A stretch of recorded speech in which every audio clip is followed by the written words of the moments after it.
Google maps ప్రకారంగా మీకు మళ్ళీ శాటిలైట్ దృశ్యాల ప్రకారంగా చూపిస్తాను ఇక్కడ. ఇక్కడ చూడండి, గూగుల్ ఎర్త్ ద్వారా నేను చూస్తున్నాను. ఇది కిరాణా హిల్స్ కనబడుతుంది కదా, ఒకసారి జూమ్ చేసుకోండి. ఎస్, ఇది కిరాణా హిల్స్. చాలా కొండల్లాంటి ప్రాంతాలు, గుట్టల్లాంటి ప్రాంతాలు ఇవన్నీ కూడా ఇది కిరాణా హిల్స్. సో ఇదంతా చూడండి, ఇక్కడ ఇదంతా మౌంటైన్ ఏరియానే, completely it's a mountain area. So ఈ మౌంటైన్ ఏరియా మొత్తం కూడా కింద టన్నెల్స్ ఏర్పాటు చేసి ఆ టన్నెల్స్లో న్యూక్లియర్ స్థావరాల్ని పాకిస్తాన్ దాచుకుంది, న్యూక్లియర్ని అక్కడ దాచేసుకుంది. అది దీంట్లో మీకు చూపించే ప్రయత్నం చేస్తాను. ఒకసారి ఇక్కడ ఓవర్ హెడ్ చూడండి, ఈ టన్నెల్లో ఓవర్ హెడ్ అంటే పై భాగంలో మీరు గమనిస్తే కనుక రైట్, ఇది నేను శాటిలైట్ మ్యాప్స్ ప్రకారం చూస్తున్నట్టు చూడండి, ఇది కిన్నరా హిల్స్. నేను యాజ్ పర్ శాటిలైట్ మ్యాప్ చూపిస్తున్నాను. ఇక్కడ పైన మొత్తం కూడా టన్నెల్స్ ఉన్నాయి, పైనుంచి గమనిస్తున్నారు కదా, ఇక్కడ టన్నెల్స్ ఉన్నాయి. అంటే కిందికి ఒకవేళ న్యూక్లియర్ని ప్రయోగించినా కూడా న్యూక్లియర్ పేలిపోవడానికి, ఎవాక్యుయేట్ కావడానికి, బయట రావడానికి అన్ని రకాల ఏర్పాట్లు చేసుకొని పెట్టుకున్నారు. సో ఇది అనుస్థావరం. పైన చూడండి, మొత్తం రోడ్ కనిపిస్తుంది కదా, రోడ్డు ఇదంతా పైన ఏదైతే న్యూక్లియర్ ఏర్పాట్లకు కానివ్వండి, దానికి సంబంధించి ప్రతి ఒక్కటి కూడా ఇక్కడ జరుగుతున్నట్టుగా చాలా క్లియర్గా కనబడుతుంది. ఇక్కడ మీరు రోడ్ గమనించినా కూడా చూడండి, ఇక్కడ ఇటువైపు నుంచి ఇక్కడ రోడ్ కనిపిస్తుంది కదా. సో పైకి ఈ మౌంటైన్ పైకి ఎక్కడం కోసం అన్ని రకాల ఏర్పాట్లు చేసుకున్నారు పాకిస్తాన్ వాళ్ళు. సో ఇక్కడ ఈ రోడ్ గమనిస్తూ వెళ్ళండి, ఎగ్జాక్ట్గా మీకు ఇంకోటి చూపించే ప్రయత్నం చేస్తాను ఇక్కడ. ఎస్, ఇదంతా చూడండి, ఇటువైపు నుంచి ఇంకా ఉంది, ఇలా రోడ్డు కింది వరకు ఉంది.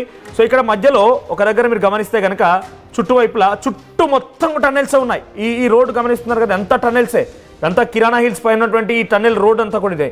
సో ప్రతి చోట టన్నెల్. ఇక్కడ చూడండి, ఇక్కడ ఒక రోడ్ కనిపిస్తుంది మీకు, దీన్ని కొంత జూమ్ ఇన్ చేసి చూస్తే ఇక్కడ టన్నెల్ ఉంది. సో ఇటువైపు నుంచి ఎంట్రీ ఇవ్వడం కోసం ఒక టన్నెల్ ఉంది, ఇక్కడ ఒక టన్నెల్ ఉంది, ఇక్కడ ఒక టన్నెల్ ఉంది. సో ఇట్లా సుమారుగా 10-15 టన్నెల్స్ ఉన్నాయి ఇక్కడ. సో దీంట్లో అసలు ఎంట్రీ అండ్ ఎగ్జిట్ పాయింట్ కూడా మీకు చూపించే ప్రయత్నం చేస్తాను. చూడండి, ఇదంతా రోడ్డే కనిపిస్తుంది కదా, సో అంతా కంప్లీట్గా రోడ్. ఇక్కడ ఇంకో టన్నెల్. సో ఇక్కడ వరకు వచ్చిన తర్వాత చూడండి, ఇక్కడ ఇంకో టన్నెల్. ఎగ్జాక్ట్గా మీకు బహుశా యాజ్ కనిపించకపోవచ్చు. సో ఇక్కడ ఇంకో టన్నెల్ ఉంది, ఇదంతా రోడ్డు మార్గం.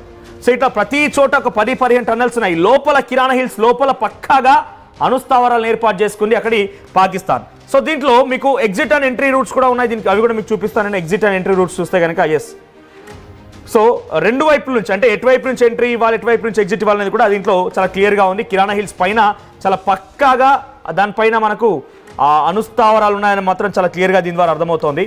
చూడండి, చుట్టూరా మనకు రోడ్ అర్థమవుతోంది. సో దీంట్లో నుంచి మీకు ఎంట్రీ అండ్ ఎగ్జిట్ పాయింట్స్ కూడా ఉన్నాయి. So entry and exit points గురించి కూడా మీకు చూపించే ప్రయత్నం చేస్తాను ఒకసారి. సో ఎంట్రీ అండ్ ఎగ్జిట్ పాయింట్స్లో మనం డైరెక్ట్గా వెహికల్స్ కూడా కొన్ని వెళ్తున్నట్టుగా, అంటే చాలా ప్రీవియస్ దృశ్యాలు కాబట్టి అటువంటి దృశ్యాల్లో మనం ఎంట్రీ అండ్ ఎగ్జిట్ పాయింట్స్లో కొన్ని వెహికల్స్ కూడా వెళ్ళడం చూడొచ్చు ఇక్కడ. సో కిరాణా హిల్స్ అనేది సుమారుగా ఈ దృశ్యాలు చూస్తుంటే సుమారుగా ఒక 20 కిలోమీటర్ల విస్తరణ వరకు కూడా అవన్నీ కూడా విస్తరించి ఉండొచ్చు బహుశా. సో అటువంటి సినారియోని ఇదంతా కూడా. సో 20 కిలోమీటర్ల వరకు విస్తరించి ఉండొచ్చు. సో 20 కిలోమీటర్ల విస్తరణ ఉన్నటువంటి ఈ కిరాణా హిల్స్లో ప్రస్తుతానికైతే అనుస్థావరాలు పక్కాగా ఉన్నాయి. సో పైన ఇది, ఆ తర్వాత రైట్ ఇదన్నీ చూస్తున్నాం కదా. సో టన్నెల్స్, ఈ లోపల టన్నెల్స్ చాలా సుదూరమైనటువంటి ప్రాంతం. ఇక్కడ చూడండి, ఇది ఎంట్రీ పాయింట్ రైట్, ఎగ్జాక్ట్గా టన్నెల్ పాయింట్ దగ్గరకు వచ్చాను నేను. ఇది ఒక పాయింట్. ఇక్కడ షెడ్స్ చూడండి, షెడ్స్ ఉన్నాయి. ఇది ఒక ఎంట్రీ పాయింట్, అంటే లోపలికి మనం ఏదైనా ట్రాన్స్పోర్ట్ తీసుకెళ్లాలన్నా బయట తీసుకురావడానికి కూడా ఇది ఒక ఎంట్రీ పాయింట్గా ఉంది. ఇటువైపు మీకు ఎగ్జిట్ పాయింట్ ఇంకోటి చూడొచ్చు. సో ఇటువైపు నుంచి ఇంకో ఎగ్జిట్ పాయింట్ ఉంది. ఇక్కడ మీకు ఒకవేళ ఈ దృశ్యాలు కనుక గమనిస్తే దాంట్లో మీకు కొంత వెహికల్స్ లాంటివి కూడా కనిపిస్తూ ఉన్నాయి. So exit point, entry point రెండూ ఉన్నాయి. ఆ రెండు పాయింట్స్ ద్వారా ప్రస్తుతం వీళ్ళంతా కూడా ఎంట్రీ అండ్ ఎగ్జిట్ ఇస్తూ దాని నుంచి పనులు చేస్తున్నారు. ఇక్కడ చూడండి, చాలా షెడ్స్ ఉన్నాయి రైట్.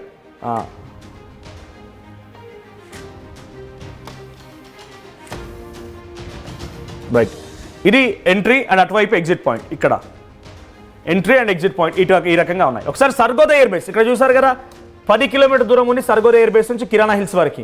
సో కిరాణా హిల్స్లో ఏం జరుగుతుందనేది మనం శాటిలైట్ వ్యూ ద్వారా చాలా క్లియర్గా దానిపైన ఎటువంటి సిచ్యువేషన్ ఉంది, అక్కడ ఎటువంటి ఏర్పాట్లు ఉన్నాయి, అక్కడ ఎటువంటి విధంగా అక్కడ సినారియో కొనసాగుతుంది అనేది చాలా క్లియర్గా చూసాం మనం. So entry and exit points ఉన్నాయి, టన్నెల్స్ ఉన్నాయి.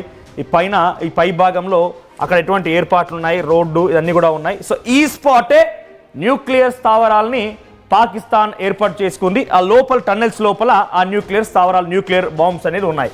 సో దీంట్లో ఒకసారి మనం సర్గోదా ఎయిర్ బేస్ చూద్దాం. ఇది సర్గోదా ఎయిర్ బేస్. చూడండి, ఇది ఒకటే కాదు, ఇందాక మీ మ్యాప్లో చూస్తారు కదా, ఇది సెంటర్ పాయింట్.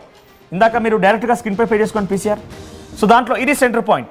ఇది సర్గోదా ఎయిర్ బేస్. ఇందాక మీరు చూస్తే సెంటర్ పాయింట్ అది. ఇది పాత దృశ్యాలు, ఎగ్జాక్ట్గా ఇప్పుడు దృశ్యాలు కాదు, నేను ఇందాక మీకు చూపించిన దృశ్యాలు కూడా ఎగ్జాక్ట్ మన ఆర్మీ విడుదల చేసిన దృశ్యాలు. సో ఈ మొత్తాన్ని కూడా నిలమట్టం చేసేసాం. ఇది సర్గోదా ఎయిర్ బేస్ సంబంధించినటువంటి ఎయిర్ బేస్. ఇక్కడ నుంచి ఎయిర్ క్రాఫ్ట్లు, ఇక్కడ నుంచి మిసైల్ ప్రయోగించినటువంటి సామర్థ్యం గల ఎయిర్ బేస్ ఇది. సో దీంట్లో మీరు గమనిస్తే కనుక ఇదంతా కూడా ఇక్కడ చూడండి, ఈ గ్రౌండ్ ఇదంతా కూడా కాలేజ్, తర్వాత సర్గోదాకి సంబంధించిన పిఏఎఫ్ ఎయిర్ బేస్, ఇవన్నీ దీని చుట్టే ఉన్నాయి.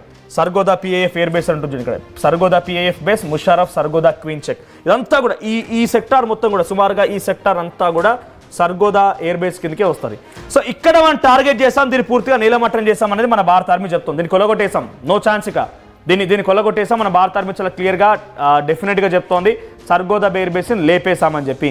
ఇక్కడ నుంచి సుమారుగా 10 కిలోమీటర్ దూరం, ఇక్కడ చూడండి ఈ 10 కిలోమీటర్ దూరం నుండి కిరాణా హిల్స్ అనే దాంట్లో మేము టార్గెట్ చేయలేదని మన భారత ఆర్మీ చెప్తోంది. కానీ ఇప్పుడు ఏమవుతుందో తెలుసా, ఈ ప్రాంతం మొత్తం కిరాణా హిల్స్ అనేది ఇక్కడ ఉంటే సుమారుగా ఈ ప్రాంతం మొత్తం రైట్, ఈ ప్రాంతం అంతా కూడా ఏదైతే చుట్టుపక్కల కనిపించినటువంటి ఈ సుమారు ఒక 100-150 కిలోమీటర్ వరకు ఈ ప్రాంతం అంతా కూడా చూడండి, ఇక్కడంతా కూడా జనావాసాలు ఉన్నాయి కొన్ని ప్రాంతాల్లో. సో ఈ ఏరియాస్ మొత్తం రేడియేషన్కి ఎఫెక్ట్ అయింది. సుమారుగా కొన్ని 100 కిలోమీటర్ రేడియేషన్ ఎఫెక్ట్ అవుతోంది. ఈ రేడియేషన్ ద్వారా విత్ ఇన్ షార్ట్ స్పాన్ ఈ రేడియేషన్ లీక్ అవ్వడం వల్ల అందరూ క్యాన్సర్ బారిన పడే అవకాశం ఉందట. సో అక్కడ నుంచి పరుగులు పెడుతున్నారు పాకిస్తాన్ ప్రజలు మొత్తం కూడా. ఎంట్రీ అండ్ ఎగ్జిట్ పాయింట్స్ని కొట్టేసామని చెప్పి లేటెస్ట్గా వార్తలు అందుతున్నాయి. అంటే ఇక్కడ ఇందాక నేను చూపించినట్టుగా దీనికి వెళ్ళడం కోసం మార్గం ఏదైతే ఉందో, ఒకవేళ నిజంగానే కనుక ఈ అణువుని ప్రయోగించొస్తుందా, మేము ప్రయోగిస్తాం పదే పిచ్చి కూతలు కూసారు కదా పాకిస్తాన్. బిలావల్ భుట్టో కానివ్వండి, హఫీజ్ సయ్యద్ కానివ్వండి, అక్కడ అబ్బాసీ అనే మంత్రి కానివ్వండి, ఖ్వాజా ఆసిఫ్ కానివ్వండి, దీన్ని ప్రయోగించాలంటే దీని ఎంట్రీ అండ్ ఎగ్జిట్ పాయింట్ ఉంటాయి. సో ఎంట్రీ అండ్ ఎగ్జిట్ పాయింట్ని కొల్లగొట్టాం, అందుకు వాళ్ళు కొల్లగొట్టారని చెప్పి పాకిస్తాన్ గవర్నమెంట్ చెప్తోంది, పాకిస్తాన్ ఆర్మీ చెప్తున్నారు. మనం దీనిలో కొల్లగొట్టేసి దాంట్లోకి వెళ్ళనివ్వకుండా రానివ్వకుండా, ఒకవేళ వాళ్ళు రేడియేషన్ కంట్రోల్ చేయాలని లోపలికి వెళ్ళాల్సిందే. కానీ అటు వెళ్ళకుండా రాకుండా, లోపల ఎవరైనా కనుక బయటకు రాకుండా, లేకుంటే ఆల్రెడీ దాన్ని కంట్రోల్ చేయడం వెళ్ళడం కోసం వెళ్ళకుండా ఇటువంటి విధంగా బ్లాక్ చేశారనేది పాకిస్తాన్ ఆర్మీ, పాకిస్తాన్ సంబంధించిన మీడియా కథనంలో వస్తున్న వార్తలు. కానీ వాస్తవానికి మన ఆర్మీ చెప్తున్న ప్రకారంగా మనం ఏం చేయలేదు అని చెప్పి. అయితే ప్రస్తుతానికి 11 ఎయిర్ బేస్లతో పాటుగా మెయిన్ బేసే వాళ్ళంతటా వాళ్ళు డైరెక్ట్గా మాకు కొల్లగొట్టేశారు, మాకు రేడియేషన్ లీక్ అవుతుందని చెప్పరు కాబట్టి మన వాళ్ళు దాడి చేయాలంటున్నారు. మరి వాళ్ళంతటా వాళ్ళే, ఒకసారి మీకు గుర్తు చేస్తున్నాను, లాహోర్ ఇంటర్నేషనల్ ఎయిర్పోర్ట్లో ఈ యుద్ధ విన్యాసాలు జరుగుతున్న క్రమంలో మనం పహల్గాం ఉగ్రదాడి తర్వాత ఆపరేషన్ సింధూర్ చేపట్టక మునుపే వాళ్ళ ఎయిర్ క్రాఫ్ట్ ఒకటి ఫ్లై చేస్తూ విన్యాసాలు చేస్తూ లాహోర్ ఇంటర్నేషనల్ ఎయిర్పోర్ట్ దగ్గర అక్కడ వెళ్ళి ల్యాండ్ అవుతున్న క్రమంలో పేలిపోయింది. వాళ్ళంతటా వాళ్ళే పేలిపోయారు, వాళ్ళంతటా వాళ్ళే హట్ చేసుకున్నారు, వాళ్ళంతటా వాళ్ళే అక్కడ ఇంటర్నేషనల్ ఎయిర్పోర్ట్ తగలబెట్టేసుకున్నారు. వాళ్ళకందరూ శక్తి సామర్థ్యాలు లేవు. ఇప్పుడు టర్కీ నుంచి డ్రోన్లు వచ్చాయి చూసారా, ఆ డ్రోన్లు ఎవరు ప్రయోగించారు తెలుసా? టర్కీ నుంచి వచ్చినటువంటి ఆర్మీ పర్సన్స్ ఆ డ్రోన్ ప్రయోగించారు. కనీసం వాటిని ఆపరేట్ చేసే శక్తి సామర్థ్యాలు పాకిస్తాన్ దగ్గర లేవు. చైనా నుంచి మిసైల్స్ వచ్చాయి, వాటిని ఎవరు ప్రయోగించారు తెలుసా? చైనా నుంచి వచ్చిన ఆర్మీ ప్రయోగించింది, ఆపరేటర్స్ ప్రయోగించారు. వాళ్ళ దగ్గర శక్తి సామర్థ్యాలు లేవు పాకిస్తాన్ దగ్గర. సో ఇప్పుడు కూడా ఈ కిరాణా హిల్స్ దగ్గర మనం ఏం చేయకపోయినా కూడా వాళ్ళంతటా వాళ్ళే ఏదో కొంత కవ్వింపు చర్యలకు పాల్పడదాం, చూద్దాం. మరి నిజంగానే మన చైనా ఇచ్చినటువంటి ఆ తుపేల్ డ్రోన్స్, పుచ్చు పట్టిపోయిన డ్రోన్స్, చెదలు వచ్చిన డ్రోన్స్, లేకపోతే రస్ట్ వచ్చిన డ్రోన్స్, మొత్తం ఆ డ్రోన్స్ కానివ్వండి, ఆ మిసైల్స్ కానివ్వండి మన బార్డర్లైన పడిపోతున్నాయి, పాకిస్తాన్ కుప్పగూలిపోతున్నాయి. మరి కనీసం మన అణు అయినా సిద్ధంగా ఉందా?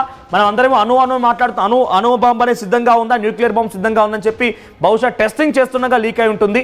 కానీ దీన్ని సింపథైజింగ్ కింద భారత్ పైన నెట్టేసి, భారత్ పైన నెప్పనెట్టి దాన్ని వాడుకుందామనే ప్రయత్నం పాకిస్తాన్ చేస్తోంది. దాంట్లో కొంత ఈజిప్ట్ నుంచి సైంటిస్ట్ రావడం, ఇంకెక్కడి నుంచి ఎవరెవరు వచ్చేసి వాళ్ళంతా దాన్ని కంట్రోల్ చేసే ప్రయత్నం చేస్తున్నారు. కానీ సాధ్యం కావడం లేదు టిల్ డే. నేను ఇప్పుడు ఈ లైవ్ చేపట్టేంత వరకు సమయం వరకు కూడా ఇంకా అక్కడ ఈ రేడియేషన్ కొనసాగుతూనే ఉంది. పాకిస్తాన్ ప్రజలు అల్లాడిపోతున్నారు. ఏ క్షణమైనా కూడా, అంటే బ్లాస్ట్ ఏం కాదు, కానీ ఆ రేడియేషన్ లీకేజ్ అవ్వడం వల్ల చాలా అనారోగ్య సమస్యలు బారిన పడిపోయి ఇబ్బంది పడే అవకాశం కూడా ఉందట.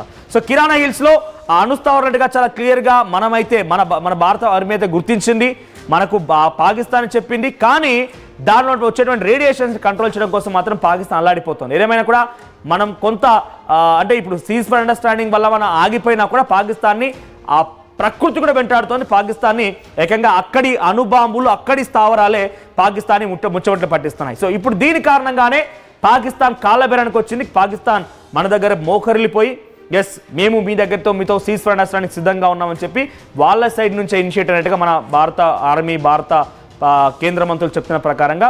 అందుకే పాకిస్తాన్ కొంత వెనుకడుగు వేసింది. లేకపోయి ఉంటే వాళ్ళ దగ్గర ఏం లేకపోయినా మేకపోతే గాంభీర్యాన్ని ఇంకా ప్రదర్శిస్తూ ఉండేవారు, ఇంకా దాడులు చేస్తూనే ఉండేవారు. ఈ ఒక్క కారణమే పాకిస్తాన్ని వెనుకడుగు వేయించింది, పాకిస్తాన్ అల్లాడిపోయే విధంగా చేసింది. ఇలా వదిలేస్తూ పోతే పాకిస్తాన్ ఇంకా కుప్పగూలిపోతే పాకిస్తాన్ ప్రజలు మొత్తం కూడా అల్లాడిపోయి అక్కడ నుంచి చావే దిక్కిగా వాళ్ళకి చావే శరణ్యం అన్నట్టుగా జరగబోతోంది. ఒకవైపు బలూచిస్తాన్ బలపడుతోంది. సో ఇవన్నీ ఏదో రకంగా పాకిస్తాన్ ముక్కలు చేయబోతున్నాయి. సో కిరాణా హిల్స్లో ఈ లీక్ అవుతున్న రేడియేషన్ కారణంగా పాకిస్తాన్ ప్రజలు మొత్తం కూడా వేరే విదేశాల బయటగా బాట పడుతున్నారు. ముఖ్యంగా దుబాయ్ లాంటి కంట్రీస్కి ఎక్కువ మొత్తంలో వెళ్తున్నట్టు తెలుస్తోంది. సో కిరాణా హిల్స్లో దాడి ఘటనకు సంబంధించి మన భారత ఆర్మీ కొట్టిపేస్తోంది. సో ఈ కిరాణా హిల్స్లో రేడియేషన్ లీక్ అవుతున్నటువంటి ఈ విషయం పైన మన భారత ఆర్మీ ఎటువంటి స్పష్టమైనటువంటి విషయమే తెలియజేయడం లేదు, మాకు సంబంధం లేదని మాత్రమే చెప్తోంది. సో నిజంగానే న్యూక్లియర్ బాంబ్ పేలి పాకిస్తాన్ పూర్తిగా కుప్పకూలిపోవాలన్న ఒక భావన, ఒక ఆలోచన మీలో కూడా ఉందా? ఈ రేడియేషన్ లీక్ అవడాన్ని మీరు ఎలా చూస్తారు? పాకిస్తాన్ ఒక అడుగు వెనక్కి వేసింది అని అంటే నిజంగా ఈ సీజ్ ఫర్ అండర్స్టాండింగ్ అని తెచ్చుకొని భారత ప్రభుత్వం, భారత ఆర్మీ ఏదైనా తప్పు పని చేసిందా, తప్పుగా ఆలోచించామా, ఎంతకు వెనకడుగేస్తామన్న భావన మీలో ఉందా? అసలు యుద్ధం విషయంలో